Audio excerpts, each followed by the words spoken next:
Salut à tous et bienvenue sur la chaîne Esquisse Miniature où dans cette vidéo je vais vous donner mon avis sur la Elego Saturn 3 Ultra 12K Megatron Power Boost Subwoofer.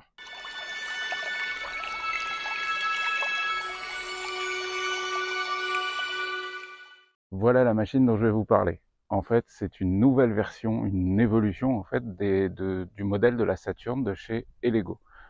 Pour ceux qui suivent un petit peu mes vidéos, vous savez que j'ai pas une passion, mais en tout cas que j'aime beaucoup la marque Elego. Je sais très bien, je préfère faire un petit disclaimer avant, je sais très bien qu'il y a d'autres marques qui sont très très bonnes, Frozen par exemple, donc Anycubic, etc. Mais moi, en l'occurrence, j'ai mon parc de machines avec une immense majorité de Heligo. J'ai pas de problème du tout avec ces machines. C'est celles qui me permettent aujourd'hui de produire les figurines que je vends, que ce soit pour mes crash tests ou pour mes clients. Et puis, on va pas se mentir, c'est quand même toujours plus pratique de faire, de ne travailler qu'avec une marque. Alors c'est cool de connaître les autres quand même au cas où, mais de travailler avec une seule marque pour l'entretien des machines, tout simplement, on sait très bien comment elles fonctionnent. Les pièces détachées, on n'a pas besoin d'en avoir de plein de marques différentes puisqu'on va se servir du même modèle à chaque fois. Donc voilà. Et Lego, pour moi, ça reste une valeur sûre de l'impression 3D résine. Parlons maintenant de cette Saturn 3 Ultra 12K. Eh ben, c'est une tuerie. Que vous dire de plus? Je trouve qu'il y a une réelle évolution entre la Saturn 2 et la Saturn 3 Ultra 12K. Entre la Saturn 3 et la Saturn 3 Ultra 12K, l'évolution est pas complètement dingue, mais par contre, selon moi, elle est parfaitement justifiée en termes de prix. Je crois qu'il doit y avoir 100 ou 150 euros d'écart entre la 3 et la 3 Ultra 12K. Et si vous pouvez les mettre, très franchement, mettez-les. Le principal atout, et je vais vous l'exposer ensuite devant la machine, etc. Il faudra m'excuser pour la qualité de la vidéo ensuite, mais en fait c'est dans ma ferme d'imprimante 3D, donc c'est un peu compliqué de filmer.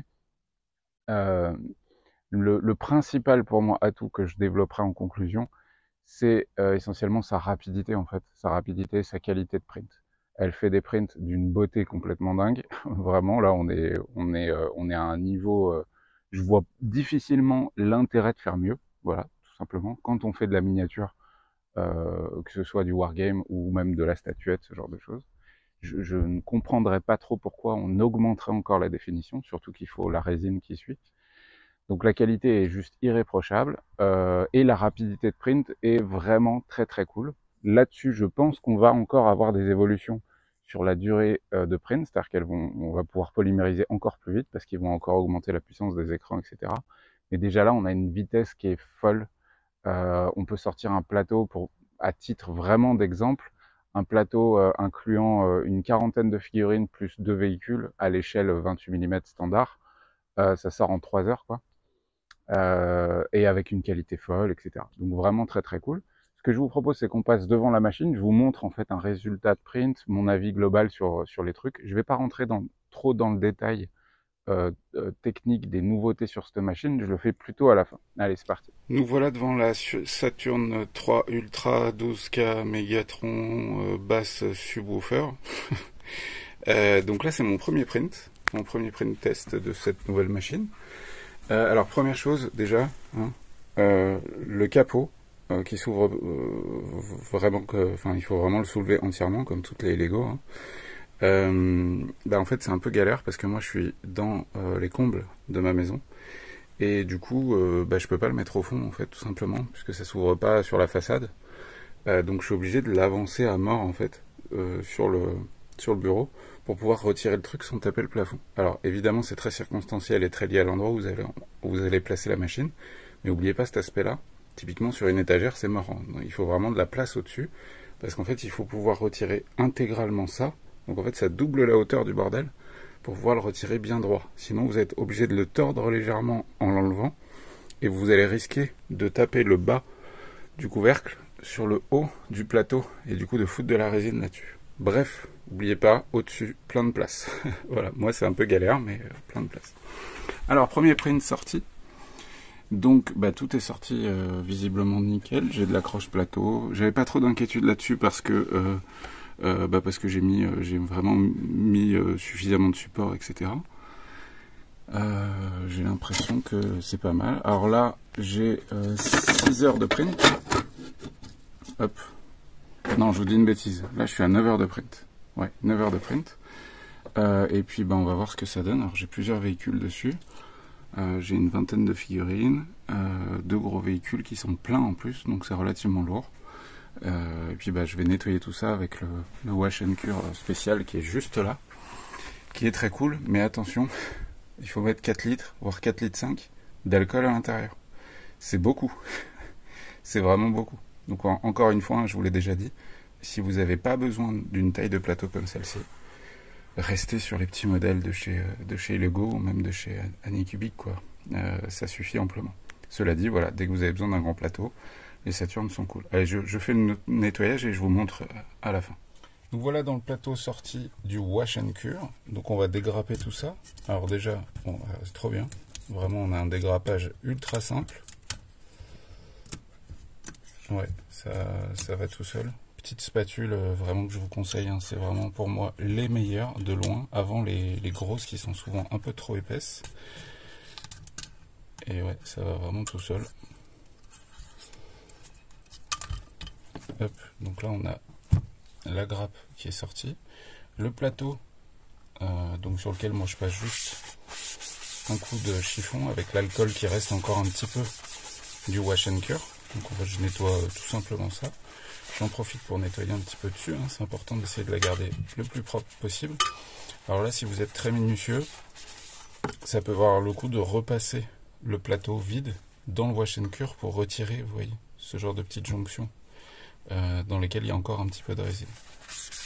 Moi c'est ce que je vais faire, je vais le replacer un coup dans le Wash and Cure, ça va le nettoyer intégralement. On repart sur la grappe principale. Bon alors déjà, il y a une qualité de print irréprochable. Et ça se dégrappe tout seul. Donc là c'est des petits personnages, vous en saurez plus bientôt à propos de ces petits personnages. Et ouais, c'est mignon. Alors hop, est-ce que le focus se fait? Voilà. Ouais, non, franchement c'est cool. Ça se dégrappe vraiment tout seul. Bon, après, encore une fois, hein, je vous dis, c'est la TGM7. Quand même très pratique. Les gros véhicules. On va voir s'il n'y a pas eu de problème d'accroche ou je ne sais quoi d'autre. Celui-là, c'est un VAB. Donc véhicule d'assaut blindé français. Et écoutez, il est nickel. Il m'a géré des lignes droites vraiment parfaites. Je vais essayer de faire un focus. Hop. On a des super lignes droites. On a des marques à peine visibles au niveau des supports. Dans l'ensemble, c'est cool. Alors moi, ce que je fais là, parce qu'en fait, j'ai des supports qui se mettent fatalement dans les trous pour les tourelles. Donc en fait, je les retire, histoire que ce soit moins chiant pour le client qui va les recevoir. Bon là, c'est un crash test, mais n'empêche. Hop, voilà. Et puis ensuite, comme je vous l'ai déjà montré, hein, je passe mon petit aérographe. Ça fait un peu de bruit, je suis désolé. Histoire de sécher l'alcool à certains endroits dans les creux, qu'il n'y ait pas de dépôt de résine qui pourrait poser problème à terme quand la figurine va se polymériser et voilà, tout simplement. En dessous on est pas mal aussi. Donc là il est plein, donc dans la main franchement il pèse bien, c'est vraiment cool. Non, très bien, très bien, très bien. Ensuite j'ai un petit VBL. Donc là c'est un véhicule blindé léger. Une espèce de voiture blindée de l'armée française en fait. Donc c'est pareil. Et ouais, alors les layers on les voit plus les gars. Là vraiment, même à l'œil nu, enfin si en vrai si on exagère un petit peu, oui on peut le voir, mais en vrai, hop, je vais essayer de faire un gros focus. Vous voyez les layers, enfin on est sur quelque chose de lisse quoi. Donc quelque chose de vraiment très très lisse. Donc non, c'est super propre. Hop, je vais retirer les supports dans l'emplacement tourelle comme je l'ai fait. Voilà. Ça va pouvoir polymériser. Puis on va quand même jeter un œil aux figurines. Dégrappage quasi instant. Alors, un petit focus s'il vous plaît. Et en termes de précision, c'est pareil, hein, c'est nickel. Ouais, on est vraiment sur quelque chose de nickel. Alors il faut que je les sèche parce qu'il reste un petit peu d'alcool à certains endroits qui a tendance à cacher justement d'éventuels détails, les plis des vêtements, ce genre de choses. Après ça c'est de la figurine 28 mm, hein, donc c'est de la petite échelle, c'est du en gros c'est du 1/56e. Mais non, ça marche bien, ça marche très très bien. Donc bah écoutez, enfin, que dire de plus? Est-ce que c'était vraiment nécessaire pour un imprimeur pro d'avoir un plateau de cette taille? Je pense que oui, très clairement. Je pense que, excusez-moi, j'ai fait tomber la caméra, voilà. Donc pour un imprimeur pro, comme je disais, oui, je pense que c'est cool d'avoir une imprimante grand modèle qui va permettre de pouvoir proposer en fait des choses encore plus grosses aux clients, des statuettes notamment, hein, qui représentent un marché assez important chez les passionnés, des statuettes de collection, du DBZ, du Star Wars, du je ne sais quoi d'autre. Donc oui, clairement, la précision, franchement, elle est au rendez-vous. Hein. On est sur des choses qui sont aussi propres, si ce n'est plus propre. Moi, les dernières que j'adorais vraiment, c'était la Lego Mars 3, la 3 Pro d'ailleurs. Et là, en termes de définition, ouais, je trouve que c'est équivalent à la Mars 3. Hop. Allez, fais-moi un focus, Coco. Je suis un peu près, mais... Donc lui, il a une cagoule. Donc ouais, franchement, c'est très très cool. Je vois l'écart entre les Lego Mars 2 ou même la Saturn 2 et la Saturn 3. Je vois l'écart de qualité d'impression au final, quoi. Là, j'ai mes petites tourelles qui sont sorties. Donc je pense que c'est super pertinent, surtout comme vous avez pu le voir, sur un plateau en 28 mm. Et j'ai sorti une vingtaine de soldats. J'aurais pu en sortir 40 sans problème parce que j'avais ces crash tests à faire. Qui ont rien à voir avec le wargame, hein, des petits jouets. Donc j'ai sorti une vingtaine de figurines plus 2 véhicules assez imposants. Hein. On est sur quand même du gros véhicule.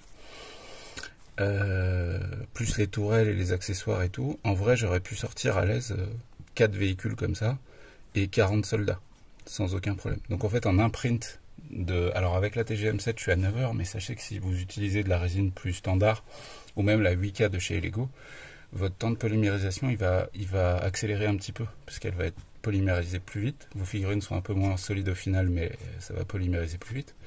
Donc en gros, en 6 heures, vous pouvez sortir une armée, quoi. Donc voilà, que dire de plus? En tout cas, le pari pour moi est ok. Histoire de te dire que je l'ai fait, je vais quand même vous faire un petit point global de la machine, de ce que je trouve cool et de moins cool. Moins cool, le capot. Voilà, le capot énorme qu'il faut retirer par le haut. Moi, dans mon cas, ça m'embête. Par contre, c'est vrai que si c'est posé dans une maison normale, entre guillemets, ce sera moins gênant. Mais c'est surtout que ça bloque vraiment toute la partie supérieure, donc pas d'étagère, pas ce genre de choses. Il pourrait franchement faire un truc qui s'ouvre sur l'avant, quoi. Je comprends pas trop pourquoi, mais bon, bref. Le capot, pour moi, c'est un peu chiant. Sur les trucs pas cool, c'est à peu près tout, parce qu'en termes de taille, elle est... Alors, ok, elle est plus grosse qu'une Mars, une Mars 2 ou une Mars 3, peu importe, elle est plus grosse, mais en fait, elle est pas si grosse que ça. Le principal souci sur cette taille, c'est, encore une fois, le capot. Après, ce qui est cool, on a 2 axes pour le maintien du Z, et ça, c'était indispensable sur une imprimante de cette taille. On a ce nouveau bac avec ce nouveau FEP au fond qui fonctionne nickel. J'ai eu aucun décrochement à aucun moment à cause de l'étirement de la résine au moment où il y a le décrochage plateau. D'ailleurs, on n'entend plus ces tac-tac au moment où ça se dégrade du plateau. Donc je pense que c'est lié à ce nouveau film.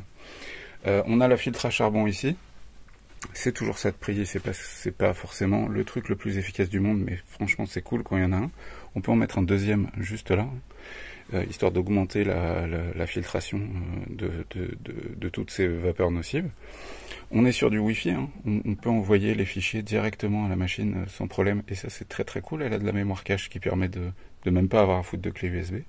Il y a toujours quand même le port USB qui permet de fonctionner à l'ancienne, et je vous cache pas que moi j'aime bien, parce que toutes mes autres machines sont pas Wi-Fi, et du coup j'ai tendance à pas m'emmerder avec le Wi-Fi, en tout cas pour ça, et à fonctionner par clé USB. Le plateau, franchement nickel, les décollements c'est du bonheur. Le réglage en 4 points, très bien, moi il me convient parfaitement, surtout qu'on voit qu'ils ont fait un effort qualitatif sur la qualité des vis et même des platines de maintien. On est vraiment sur du costaud. Une fois qu'on a serré, on sent que, enfin, on sent exactement le moment où ça sert à rien de serrer plus, tout simplement. Ensuite, vous avez cette grosse poignée. Encore une fois aussi, on est sur du qualitatif, solide. Le pas de vis, on sent que vraiment c'est des pièces de qualité. Et on sent clairement quand ça sert à rien de serrer comme un sourd en plus, quoi.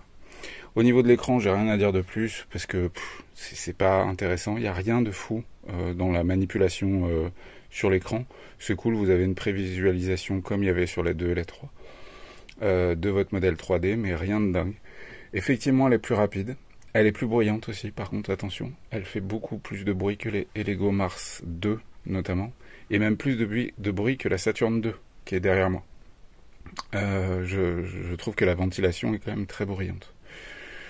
Voilà, que dire de plus? Si, alors ce que je vais faire, c'est que je vais remettre le capot, mais j'ai besoin de mes 2 mains. Donc je coupe, mais je vous reprends dans 2 secondes. Voilà, j'ai remis le capot. Alors pour info, je vais essayer de vous montrer derrière. Hop, juste là, ils ont prévu un emplacement pour un système de filtration de l'air, pour pouvoir envoyer à l'extérieur les vapeurs que ça dégage. Donc ça, c'est aussi plutôt cool. Alors moi, dans mon cas, malheureusement, ça ne sert à rien parce que j'ai pas de fenêtre ici et puis j'ai pas prévu de percer le mur. Mais pour ceux qui peuvent l'envisager, franchement, c'est très très cool. Pas besoin de percer le caisson ou autre. Non, non, c'est prévu. Il y a le diamètre qui est indiqué dans le manuel, etc. Donc très très cool. Donc machine, bah écoutez, super. Voilà, c'est une machine à 500-600 balles, je crois, quelque chose comme ça. Mais si vous avez besoin d'une taille de plateau comme celle-ci, donc en gros du 20 par 12 à la louche, hein, un peu plus, franchement, moi j'aurais tendance à vous conseiller celle-là, parce que je vous ai montré mon premier print, depuis j'en ai quand même fait de nombreux autres, ultra stabilité, mais j'allais dire que je me suis habitué à ça parce que, comme vous le constatez, j'ai une majorité des Lego. Et je vous montre pas ce qu'il y a derrière parce que c'est trop le bordel, mais c'est encore quasiment que des Lego. J'ai quelques photons, mais celles qui sont ultra stables, c'est les Lego, quoi. Et on va juste faire un petit point sur le système de nettoyage, qui pour moi est totalement indispensable. C'est-à-dire que si vous achetez ça, il faut acheter ça. Voilà. C'est obligatoire. En termes de confort, de nettoyage du plateau, de nettoyage des prints, de polymérisation des prints si jamais on est en période hivernale et qu'il y a moins de soleil dehors, qu'on peut pas les polymériser dehors. Franchement, celui-là de cette station de polymérisation, elle est vraiment cool. Déjà, elle polymérise sur les côtés, mais elle polymérise aussi en dessous. Vous avez vu, vous avez un plateau transparent et du coup les LED tapent aussi par en dessous. Ce que je trouve étonnant, c'est qu'ils aient pas mis un petit retour sur le haut pour que ça polymérise aussi mieux sur le dessus.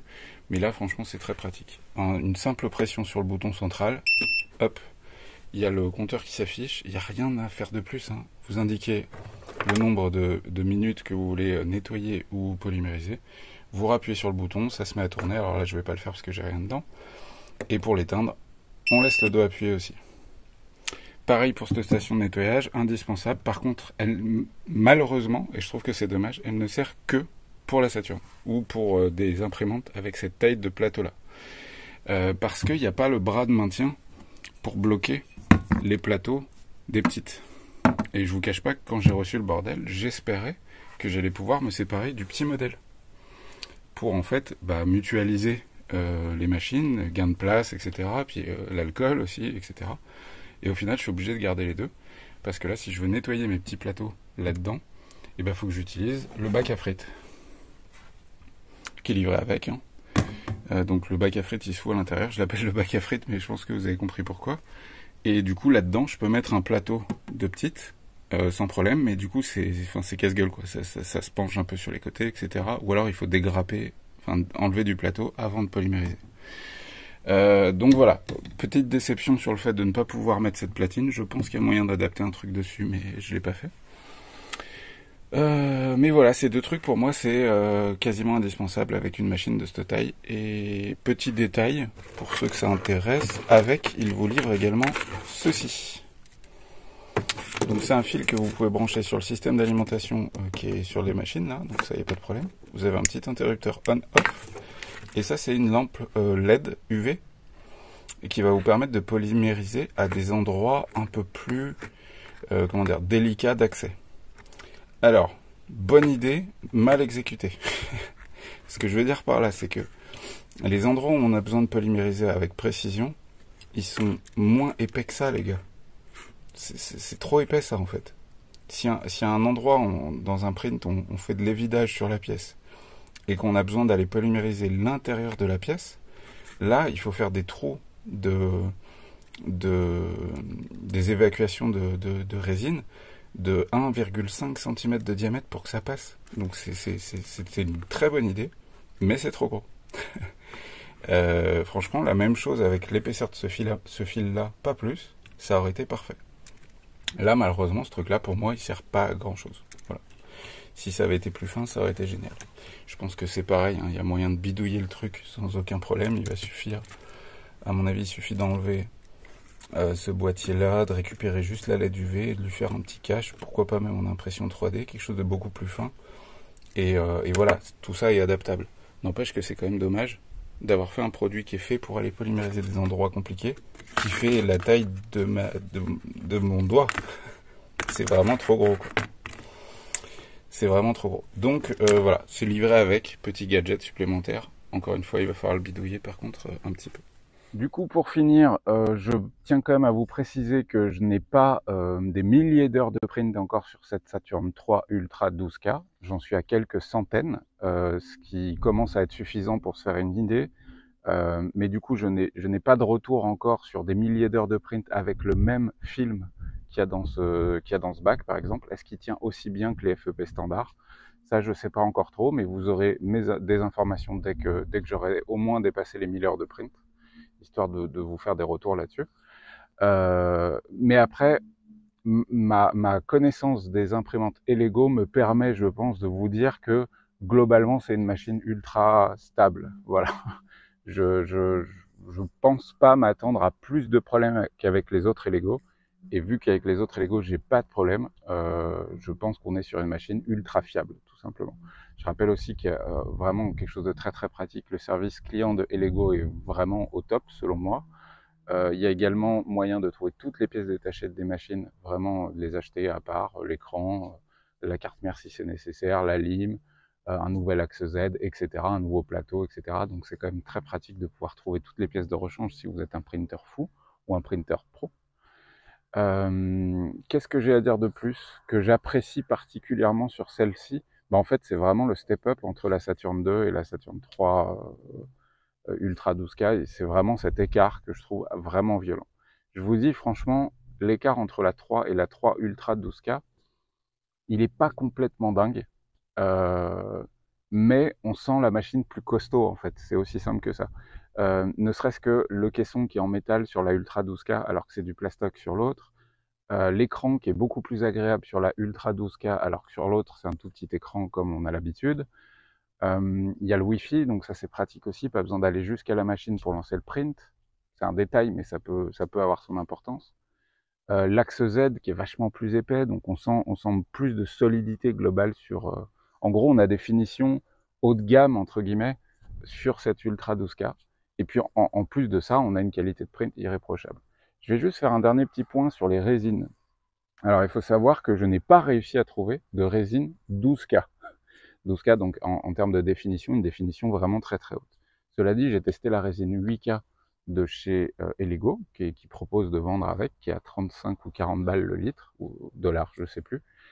En fait, c'est top qualité. La qualité est vraiment au rendez-vous, elle est vraiment très fine, on a des détails incroyables. Cela dit, pour moi, mais ça c'est vraiment mon avis perso et je vous en ai déjà parlé sur la chaîne, en termes de solidité, on n'y est pas. Voilà, c'est comme toutes ces résines, Anycubic, Elego, enfin toutes les résines à 30 balles le litre en gros. La solidité, elle n'est pas au rendez-vous. C'est en tout cas pour les gens qui vont faire du wargame, on est sur de la figurine fragile que vous risquez de casser si vous la faites tomber, et surtout s'il y a des parties très très fines. Vous savez que moi, j'utilise surtout la TGM7 de chez Amera Labs, qui est pour moi une résine, putain, ça y est, il y a du soleil, je vois plus rien, qui est pour moi la résine ultime. Par contre, c'est pas une résine 8K. Donc en fait, je perds un petit peu en définition, malgré que ma machine le permette d'aller vraiment très très haut en définition. La résine TGM7 reste une résine 4K standard, et du coup, je perds un petit peu en définition. Je pourrais avoir une bien meilleure qualité en imprimant avec la 8K de Elego. Mais personnellement, je préfère la solidité de mes pièces et surtout le fait de print en boucle sans aucun problème de décollement, et la solidité de l'objet final, plutôt qu'une qualité complètement dingue, mais une figurine extrêmement fragile sur des parties très très fines. Je vais penser par exemple aux baïonnettes, aux canons de FAMAS, aux épées, ce genre de choses. Vous faites tomber la figurine avec de la résine standard, elle va péter quoi. Alors qu'avec la TGM7, ça casse pas. J'ai terminé cette petite vidéo. En plus, je vois plus rien du tout, mais c'est cool d'avoir un petit rayon de soleil. J'espère que ça vous a intéressé, mes modestes retours sur la 12K, donc cette nouvelle Saturn, qui est à 560 €, je crois, quelque chose comme ça. Pour information, je le rappelle encore une fois, j'ai payé cette machine, je l'ai achetée, j'ai eu un bon de réduction de 5% offert par Elego, parce que voilà, ils m'ont offert un bon de 5%, mais je pense que c'est un truc que vous pouvez trouver aussi sur le net. Il y a les liens en description si jamais vous souhaitez commander cette machine. C'est aussi un moyen de soutenir la chaîne. Et puis moi je vous souhaite bonne peinture, bon jeu, bon print, et de toute façon on se retrouve très vite pour des nouvelles vidéos. Ciao ciao!